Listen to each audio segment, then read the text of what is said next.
അതേസമയം കൗൺസിൽ യോഗത്തിൽ ചൂടേറിയ വിഷയങ്ങൾ കൊടുമ്പിരി കൊണ്ടിരിക്കെ ഇതൊന്നും തങ്ങൾക്ക് ബാധകമല്ലെന്ന മട്ടിലായിരുന്നു നഗരസഭയിലെ വനിതാ കൗൺസിലർമാർ.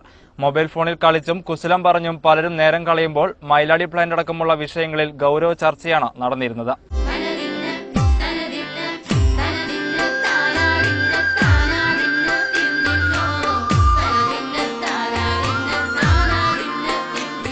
അമ്മയ്ക്ക് പ്രാണവേദന, മക്കൾക്ക് വീണവായന എന്നൊരു ചൊല്ലുണ്ട് മലയാളത്തിൽ. സ്മാർട്ട് ഫോണുകൾ കയ്യിൽ കിട്ടിയപ്പോൾ നമ്മുടെ ജനപ്രതിനിധികൾ ഗൗരവ ചർച്ചകളിൽ പോലും മൗനം ഭജിക്കുകയാണെന്ന് തോന്നും. കോട്ടയ്ക്കൽ നഗരസഭാ കൗൺസിൽ യോഗമാണ് വേദി.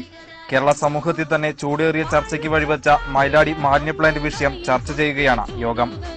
പ്ലാന്റിനെതിരായ ജനകീയ സമരത്തിന് പിന്തുണ നൽകിയതുമായി ബന്ധപ്പെട്ട CPM ലീഗ് അംഗങ്ങൾ തമ്മിൽ വാദപ്രതിവാദങ്ങൾ മൂർച്ഛിക്കെ ഇതൊന്നും തങ്ങൾക്ക് ബാധകമല്ലെന്ന മട്ടിലായിരുന്നു പിൻസീറ്റിൽ നിരന്ന സ്ത്രീജനങ്ങൾ. പലരും വായ തുറന്നത് തന്നെ ചായ കുടിക്കാനും കുശലം പറയാനും മാത്രം.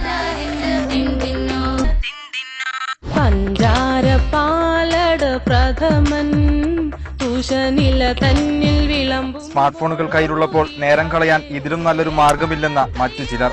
പല നിയമസഭകളിലും ചർച്ച നടന്നുകൊണ്ടിരിക്കെ മൊബൈൽ ദൃശ്യങ്ങൾ ആസ്വദിച്ചിരുന്ന MLA-മാർക്ക് സസ്പെൻഷൻ ലഭിച്ച കഥയൊന്നും ഇവരറിഞ്ഞില്ലെന്ന് തോന്നുന്നു.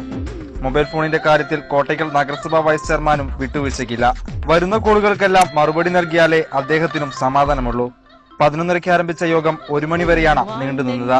ഇത്രയും നേരത്തിനിടയ്ക്ക് നഗരസഭാ ചെയർപേഴ്സന്റെ അല്ലാതെ ഒരു സ്ത്രീ ശബ്ദം കൗൺസിൽ യോഗത്തിൽ ഉയർന്നില്ല. മൗനം വിദ്വാനുഭൂഷണം എന്ന മട്ടിൽ മഹിളാരത്നങ്ങളൊക്കെ മഹാധ്യാനത്തിലായിരുന്നു. News bureau, Kottakkal.